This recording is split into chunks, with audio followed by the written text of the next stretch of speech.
افضل تارڑ صاحبہ، بلال تارڑ MP صاحب، مسلم league نون کے عہدیداران، میرے بھائیوں، بزرگوں اور نوجوانوں، سب سے پہلے آج پاکستان کی آزادی کی 75ویں سالگرہ پر آپ کو میں مبارکباد پیش کرتا ہوں، اور خاص طور پہ آپ نے اور آپ کی تنظیم نے جو عالی شان جلسہ اس موقع پہ منعقد کیا ہے، ثابت کر دیا ہے کہ حافظ آباد مسلم لیگ نون کا قلعہ ہے۔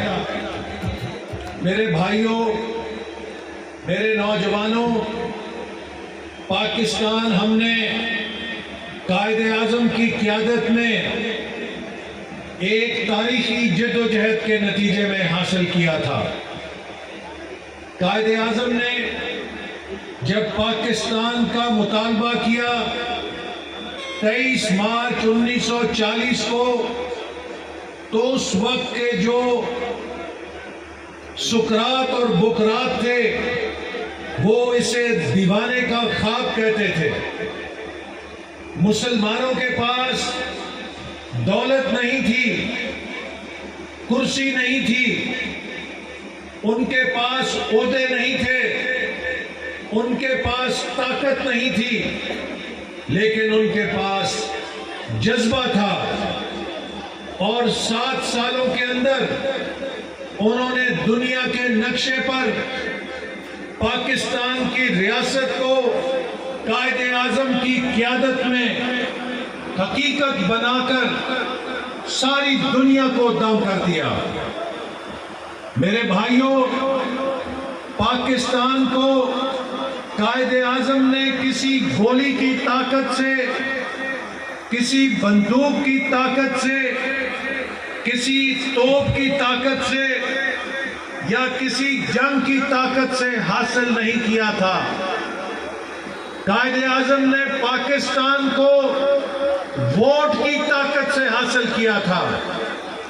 پاکستان کے خمیر میں، پاکستان کی بنیاد میں اس کی اساس عوام کی طاقت ووٹ کے اوپر قائم ہوئی تھی، لیکن پاکستان بننے کے 10 سال کے بعد عوام کی ووٹ کی طاقت پاکستان سے چھین لی گئی، اور پھر 10 سال ماشاء اللہ مسلط رہا، جس کا نتیجہ یہ ہوا کہ آدھا پاکستان ہم سے ٹوٹ گیا۔ اس کے بعد پاکستان کی قیادت نے مل کر پاکستان کا آئین بنایا، پاکستان کو دوبارہ اپنے پیروں پہ کھڑے کرنے کا سفر جاری اور ساری کیا، لیکن 1977 میں پھر پاکستان پہ مارشل آ گیا، جو 11 سال تک جاری رہا، اور اس 11 سالوں میں ہم نے پاکستان میں کارخانے نہیں بنائے، ہم نے پاکستان میں نوجوانوں کو کمپیوٹر نہیں دیے، ہم نے پاکستان میں کارخانوں کی بجائے جہاد کے کارخانے لگائے، نوجوانوں کو کمپیوٹر دینے کی بجائے کلاشنکوف پکڑائی، اور اس کے نتیجے میں پورے ملک کے اندر جو حالات پیدا ہوئے وہ آپ جانتے ہیں۔ پھر 1988 میں جمہوریت بحال ہوئی، اور اسی سفر میں مسلم لیگ نون کو جب موقع ملا 1990 میں، تو ہمارے قائد نواز شریف نے پاکستان کی معیشت میں وہ اصلاحات کی کہ جن اصلاحات کے نتیجے میں ہماری ترقی کی شرح 7% سے اوپر چلی گئی۔ پاکستان کے اندر جو اکنامک ریفارمز کی گئی، ہندوستان کی حکومت میں منموہن سنگھ اس وقت وزیر خزانہ تھے، انہوں نے سرتاج عزیز صاحب جو وزیر خزانہ تھے، ان سے کہا کہ آپ ہمیں اپنی اصلاحات کی کاپیاں دیں، چونکہ ہمارے ملک کے بزنس مین مطالبہ کر رہے ہیں کہ پاکستان جو اصلاحات کر رہا ہے ہندوستان کو بھی وہ اصلاحات دی جانی چاہیے۔ تو میرے بھائیوں، پاکستان ترقی کے راستے پہ ڈلا، لیکن 2 سال کے اندر اندر نواز شریف صاحب کی حکومت کو برطرف کر دیا گیا۔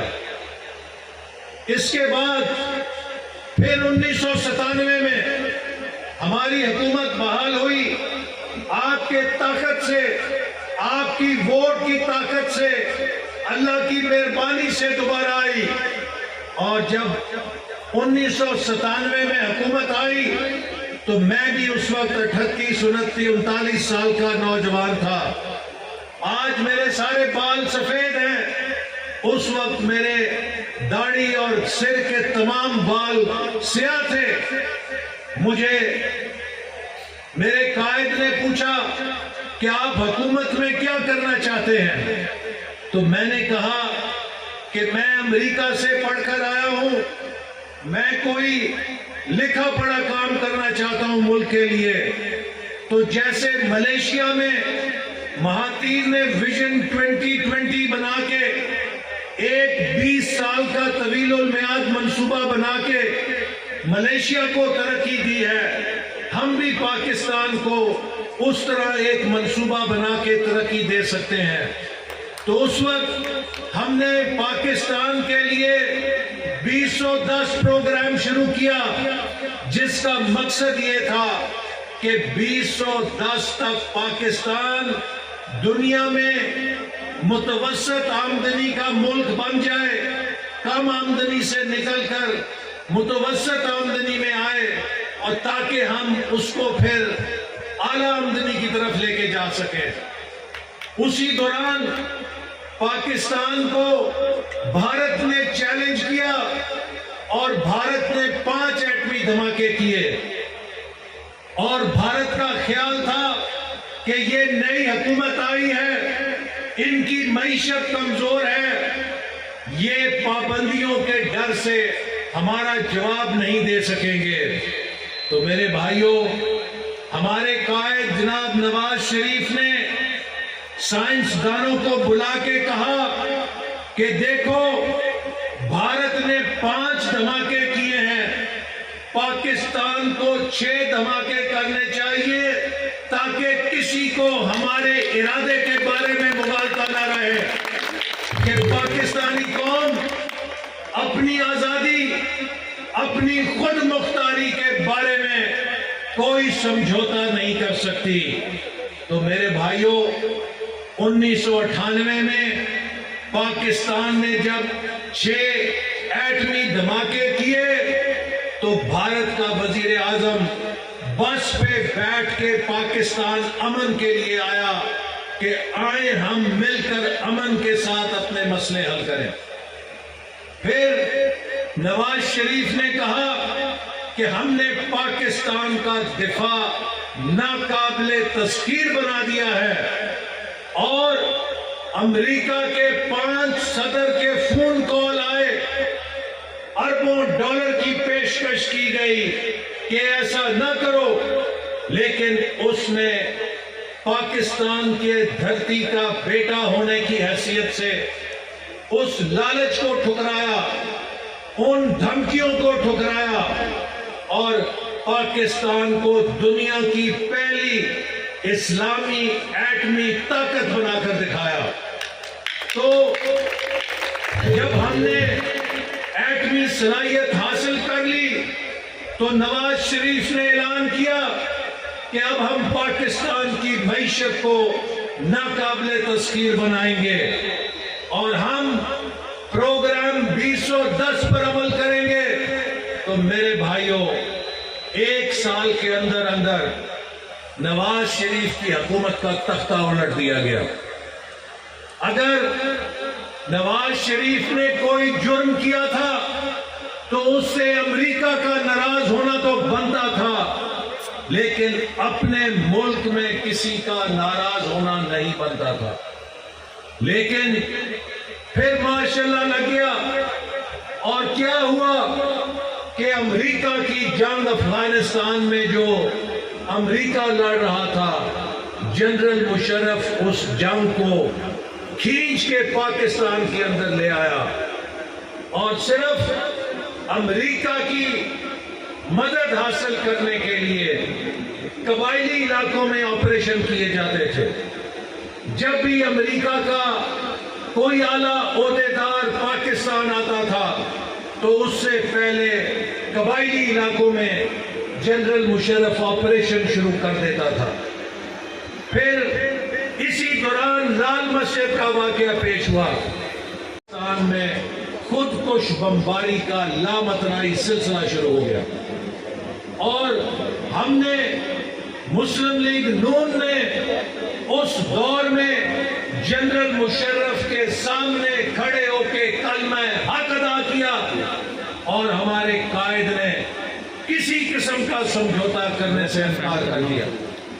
میرے بھائیوں، میں اس وقت جدہ میں اپنے قائد کے پاس تھا جب جنرل مشرف کا فون آیا تھا کہ اگر آپ اپنے والد کی تدفین میں شرکت کرنا چاہتے ہیں لاہور میں، اگر آپ اپنے والد کو اپنے ہاتھ سے قبر میں اتارنا چاہتے ہیں تو یہ شرائط ہیں.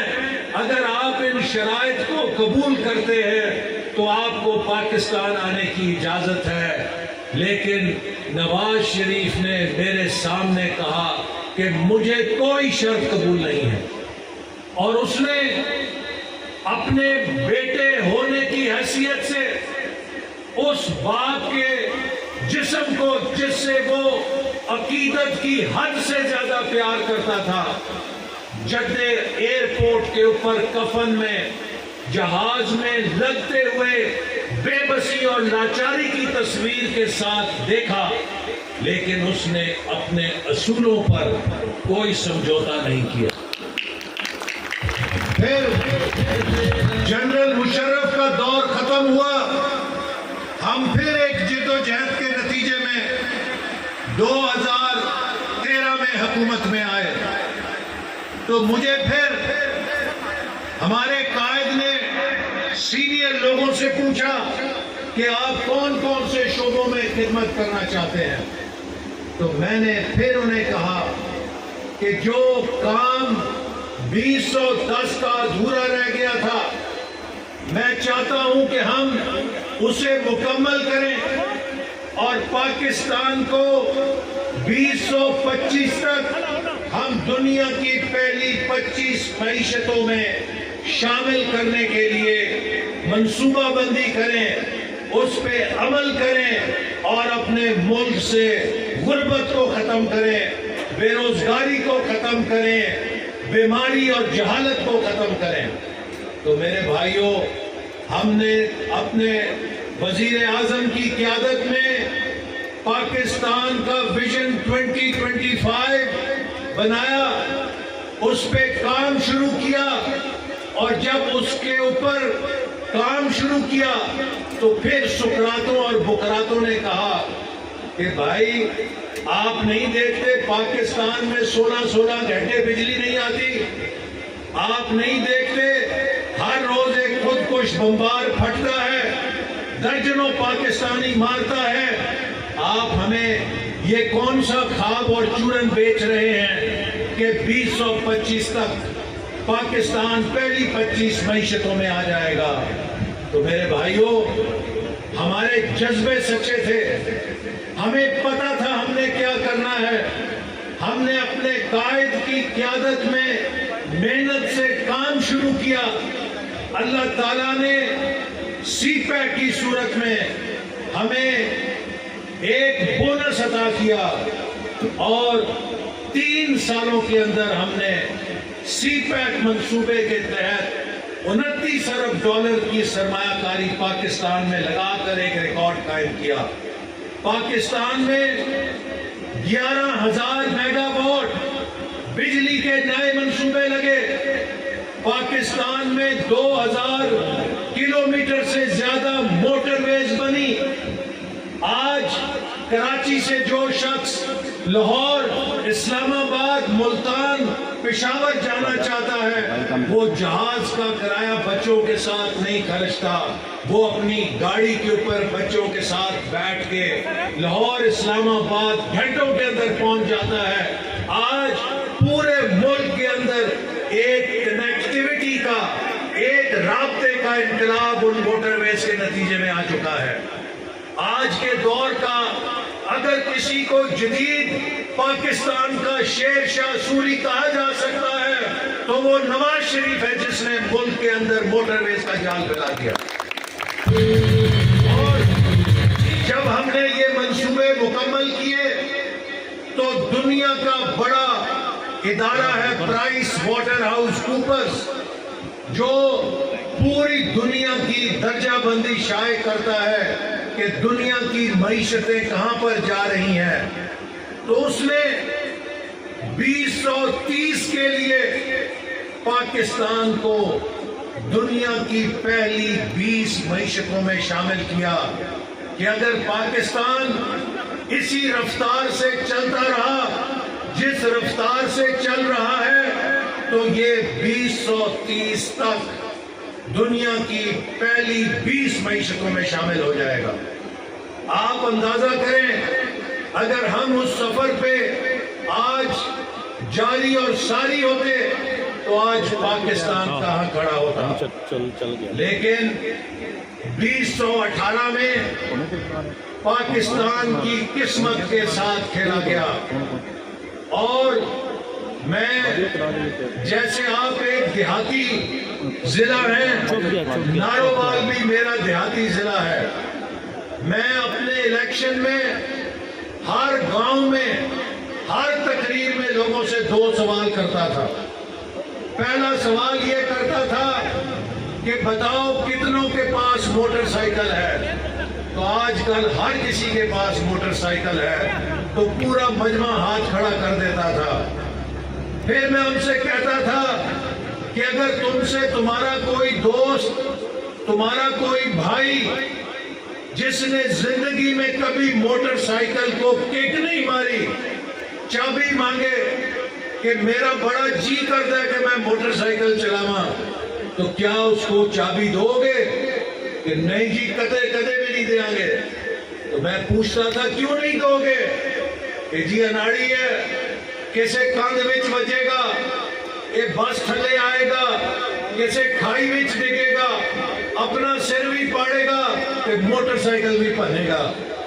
تو میں ان سے کہتا تھا کہ اگر ایک اناڑی موٹر سائیکل نہیں چلا سکتا تو مجھے بتاؤ 22 کروڑ عوام کی مشین، ایک ایسا اناڑی جس نے آج تک یونین کاؤنسل نہیں چلائی، وہ کیسے چلا سکتا ہے؟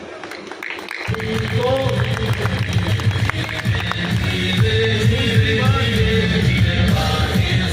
آپ نے دیکھا کہ جب اس اناڑی کو پاکستان کی چابی دی گئی تو اس نے پاکستان کی معیشت کو کھائی میں بھی پھینکا، اس نے معیشت کو بس کے ساتھ بھی ٹکرایا اور اس نے معیشت کو دیوار کے اندر بھی مارا. اور جب پاکستان کو چھوڑا تو اس حال میں چھوڑا کہ 1 اپریل کو ہماری حکومت آنے سے 10 دن پہلے عمران خان کی حکومت تھی، وزارت خزانہ نے کہہ دیا تھا کہ آخری سرمائی کے لیے اپریل، مئی اور جون آخری سال کے جو مالی سال کے 3 مہینے ہیں ان کے لیے ترقیاتی بجٹ کا 1 روپیہ جاری نہیں ہوگا کیونکہ خزانہ خالی ہو چکا ہے. یہ نوبت کبھی پاکستان میں 75 سال کی تاریخ میں نہیں آئی تھی کہ پاکستان کا خزانہ اتنا خالی ہوا ہو کہ آخری 3 مہینوں میں ترقیاتی بجٹ کے لیے 1 روپیہ بھی جاری نہ کیا جا سکتا. آج یہ جو شخص کھڑے ہو کے نعرے مارتا ہے حقیقی آزادی کے، میں اس کو سوال پوچھنا چاہتا ہوں کہ عمران تم جو اتنے غیرت مند بنتے ہو، تمہاری غیرت کون سے باغ میں چرنے گئی ہوئی تھی کہ جب تم نے IMF کے ساتھ معاہدہ کیا؟ تم نے غریب عوام کا اس وقت خیال نہیں کیا اور اپنا قلم اٹھا کے IMF کو دے دیا کہ جو شرطیں لکھنی ہیں لکھ لیں اور میرا اس کے اوپر انگوٹھا لگوا لیں، مجھے سب شرطیں قبول ہیں۔ تمہارا فرض تھا اس وقت IMF کے ساتھ پاکستان کے غریب عوام کے لیے ایک ایسا معاہدہ کرتے جس میں ہم اپنے عوام کے مفاد کا بھی خیال رکھ سکتے، لیکن تم نے ایک ایسا معاہدہ کیا جس میں پاکستان کی مالی خود مختاری کو تم سرنڈر کر کے چلے گئے تھے، تو تم کون سی حقیقی آزادی کی بات کرتے؟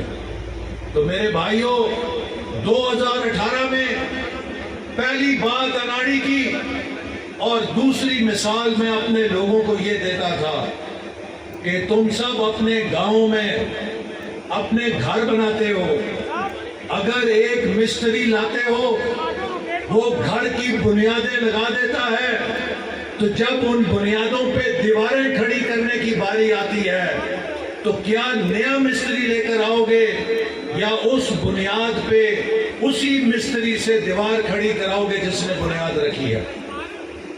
اگر مستری بدلو گے تو وہ کدے اس دیوار نو نی نال نہیں رلا سکے گا، وہ کہے گا نہیں جناب پرانیاں بنیاداں ٹاہو پھر میں دیکھا میں کی کر رہا ہے۔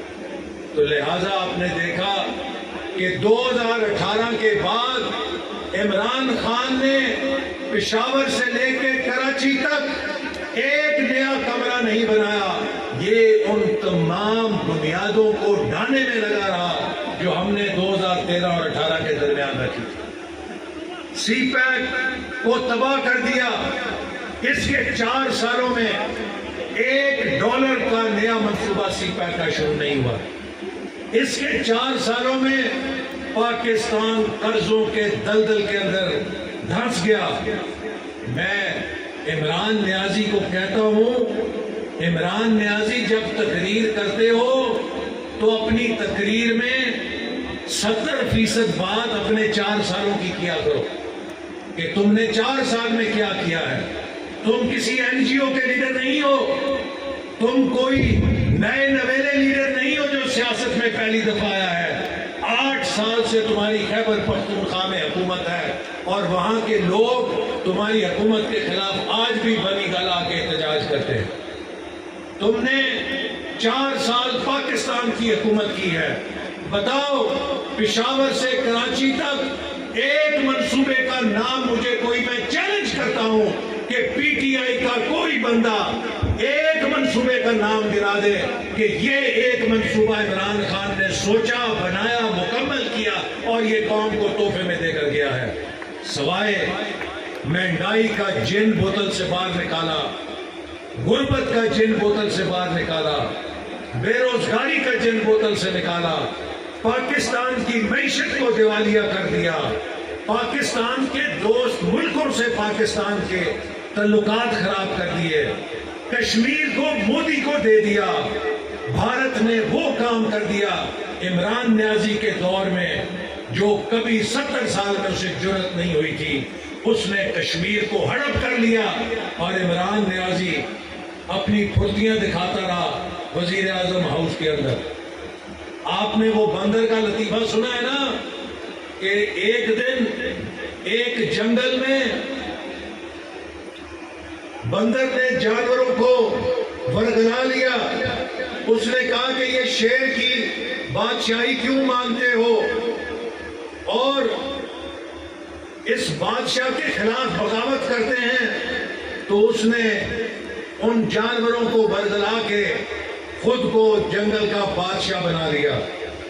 پہلے دن اس کی عدالت میں ایک بکری پیش ہوئی اور اس بکری نے کہا بادشاہ سلامت دعائی ہے، جو جنگل کا شیر ہے وہ میرا بچہ اٹھا کے لے گیا ہے، وہ لے کے جا رہا ہے، اسے کھا جائے گا، آپ مجھے انصاف دلائیں، میرے بچے کو بازیاب کریں، شیر سے بچائیں۔ بندر نے مونچھوں کو تاؤ دیا، اس نے کہا شیر کی یہ جرت، اے بکریا تیرے میرے ساتھ دیکھ، میں تیرا بچہ تجھے دلواتا ہوں۔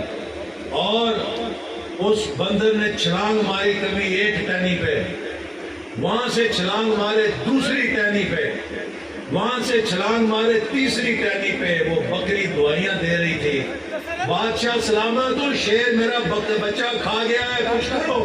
اس نے کہا ٹھہر جا بکری۔ اس نے پھر اور چھلانگیں مارنی شروع کر دی، تو وہ شیر کھا گیا بچہ۔ اس نے کہا بادشاہ سلامت، میں تو مر گئی، میرا بچہ شیر کھا گیا۔ اس نے کہا اوے کملی، تو اپنے بچے کو رو رہی ہے، تو میری جدوجہد نہیں دیکھ رہی کہ میں کتنی جدوجہد کر رہا ہوں۔ تو یہ عمران خان نے بھی کچھ ایسی جدوجہد کی کشمیر کے اوپر، کسی ایک ملک کا دورہ نہیں کیا کشمیر کا سفیر بن کے، کسی پاکستان کے مقدمے کو عالمی سطح پر منوانے کے لیے سیکیورٹی کاؤنسل کے ملکوں کے ساتھ ڈپلومیسی نہیں کی۔ نتیجہ یہ ہے کہ ہمارا وزیر اعظم تقریریں کرتا رہا اور بھارت جو ہے کشمیر کو ہڑپ کر گیا، ہزاروں نوجوانوں کو ہلاک کر دیا، اور یہ بے بسی سے تماشا دیکھتا رہا۔ میرے بھائیوں، پاکستان کبھی اتنا کمزور نہیں تھا۔ کس نے کیا پاکستان کو اتنا بے بس اور کمزور؟ اور میں سوال کرنا چاہتا ہوں کہ آج اگر عمران خان پاکستان کی غیرت کی بات کرے تو یہ پاکستانی غیرت کی توہین ہے کہ عمران خان جیسا بندہ جس نے کشمیر کو بھارت کے سامنے سرنڈر کر دیا، آج ہمیں وہ آزادی اور غلامی کے درس دے کر سکھائے کہ حقیقی آزادی کیا ہوتی ہے۔ میرے بھائیوں، آج یوم آزادی ہے۔ عمران خان نے، جیسے ابھی آپ کو سائرہ تارڑ صاحبہ نے بھی کہا کہ یوم آزادی کا دن چنا ہے کہ وہ پاکستانی قوم کو گالی گلوچ سکھائے، پاکستان کے اندر ایک نئی انتشار کی مہم شروع کرے۔ کیوں کہ 2013 میں بھی جب ہم نے پاکستان کی تعمیر شروع کی تھی تو اس نے 14 اگست سے دھرنے کی سیاست شروع کی۔ پاکستان کا وہ دن کہ جس دن پوری پاکستانی قوم کو ایک مٹھی کی طرح ایک ہونا چاہیے، اگر اس دن پاکستانی قوم ایک دوسرے کو گالی گلوچ کرے تو کیا یہ پاکستان کی دوستی کا ایجنڈا ہے یا پاکستان کی دشمنی کا ایجنڈا ہے؟ اس نے اب پاکستان کو جو تباہ کر گیا تھا، ہم نے جب سنبھالنا شروع کیا ہے، میرے بھائیوں، 3 مہینے پہلے دنیا میں اس بات کی شرطیں لگ رہی تھیں۔ جب عمران سے ہم نے حکومت لی ہے تو دنیا میں ہر ملک کے اندر شرط لگ رہی تھی کہ پاکستان 3 ہفتے میں سری لنکا بنے گا یا 6 ہفتے میں سری لنکا بنے گا۔ چند ہفتوں سے زیادہ کوئی پاکستان کو مہلت دینے کے لیے تیار نہیں تھا۔ آج وزیر اعظم شہباز شریف کی قیادت میں اس حکومت نے ملک کو سنبھالا دینے کے لیے جو اقدامات اٹھائے وہ سخت ضرور تھے، لیکن وہ اس ملک کی معیشت کو بچانے کے لیے ناگزیر تھے۔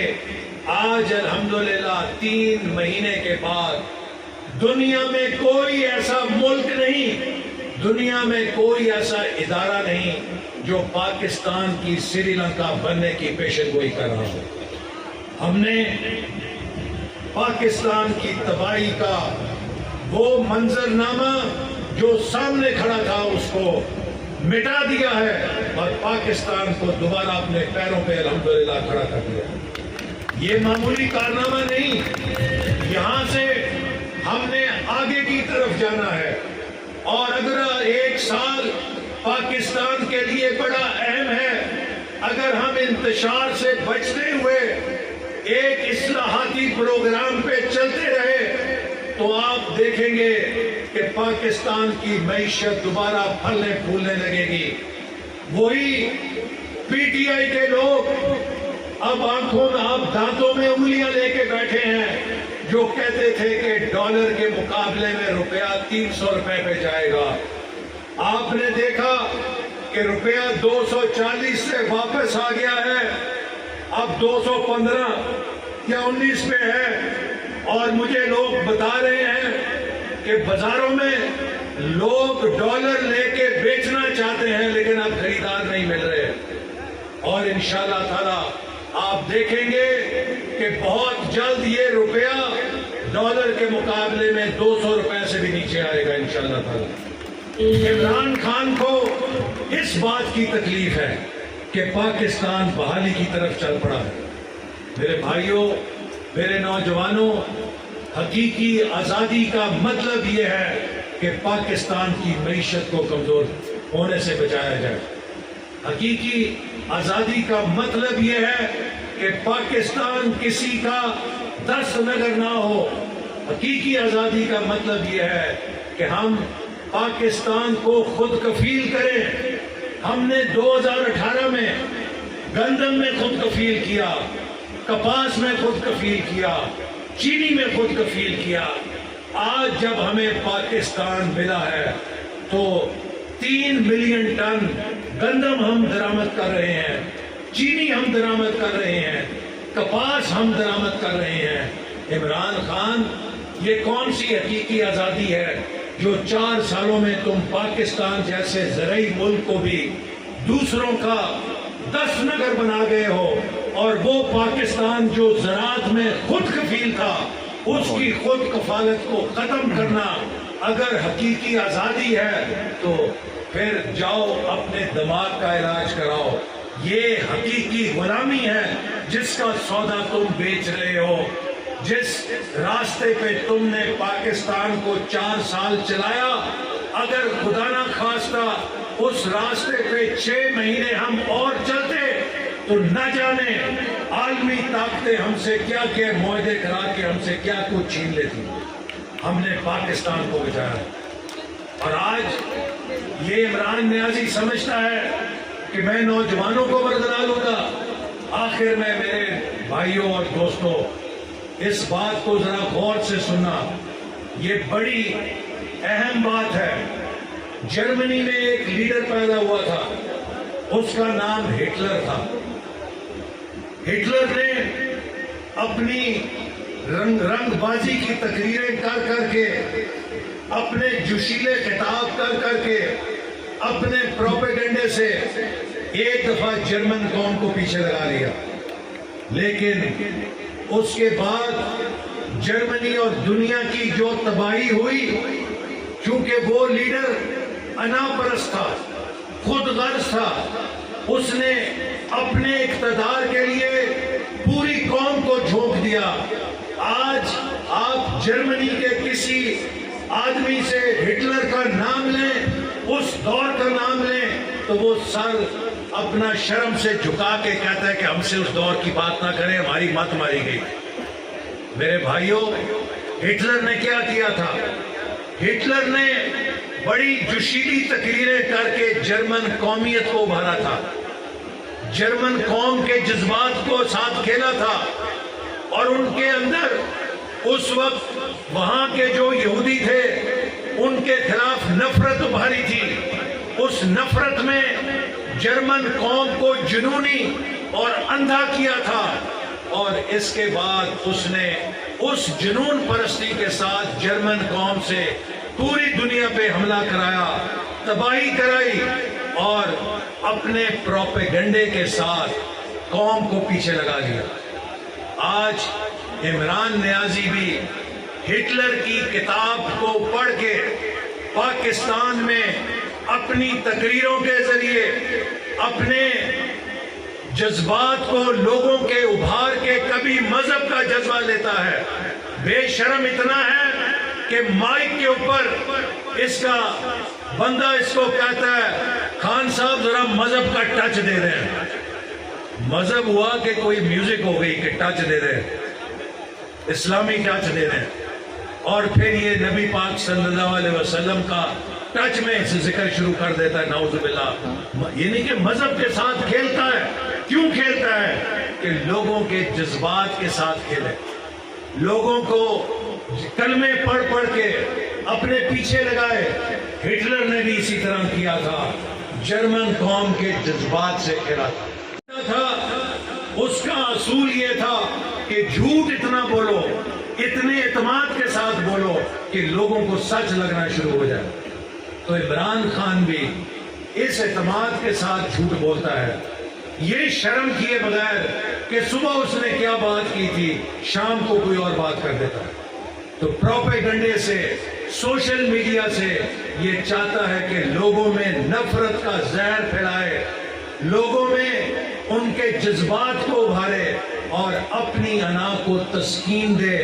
چونکہ اس کو اب پتا ہے کہ جو چوری اور ڈاکہ اس نے ڈالا وہ بھارت سے پیسے لیتا رہا، اسرائیل کے لوگوں سے پیسے لیتا رہا، اور وہ پیسے لے لے کر پاکستان میں انتشار پیدا کرتا رہا، اکاؤنٹ چوری کرتا رہا، پیسے کو چھپاتا رہا. وہ ساری چوری اب پکڑی گئی ہے، اس کو اپنے سامنے اب ٹک ٹکی نظر آ رہی ہے کہ مجھے قانون کا سامنا کرنا پڑے گا.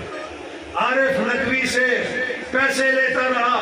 عارف نقوی نے امریکہ اور برطانیہ میں بھی دھوکے کیے، اور وہاں پہ پیسے کے دھوکے سے عمران کو بھی شریک جرم کرتا رہا. تو عمران کو یہ ڈر ہے کہ امریکہ اور برطانیہ میں میرے خلاف بھی کیس نہ بن جائے. تو لہذا سازش تھیوری کھڑی کر لی کہ اگر مجھے کبھی امریکہ سے طلبی ہو تو میں کہوں میں تو ان کے خلاف تھا، تو مجھے طلبی انہوں نے اس لیے کر لی ہے. لیکن پاکستانی قوم کو تو امریکہ کے خلاف تقریریں کرتا ہے اور اندر کھاتے جا کے ان سے معافیا مانگتا ہے، اور وہاں پہ لابی فرم ہائر کر لی ہے، وہاں پر اپنے ایلچی بھیج رہے روز کہ مجھے صدر بائیڈن سے معافی لے دو. یہ ہے پاکستان کا نام نہاد بہادر لیڈر کہ جو عوام میں کھڑے ہو کے تو پڑھ کے مارتا ہے اور اندر چھپ کے امریکہ کی جوتی پالش کرتا ہے. تو کیا یہ شخص اس قابل ہے کہ جس نے پاکستان کو 4 سالوں میں تباہ کیا، اب پاکستانی قوم اس ملک کو دوبارہ تباہ کرنے کا اس کو موقع دے؟ کبھی نہیں. میرے بھائیوں، آؤ آج عہد کرے کہ ہم پاکستان کو اس مقام پر لے کے جائیں گے جو قائد اعظم کا خواب تھا، کہ یہ دنیا میں وہ ملک بنے کہ ہم بتا سکیں کہ نبی کریم صلی اللہ علیہ وسلم کا نام لینے والے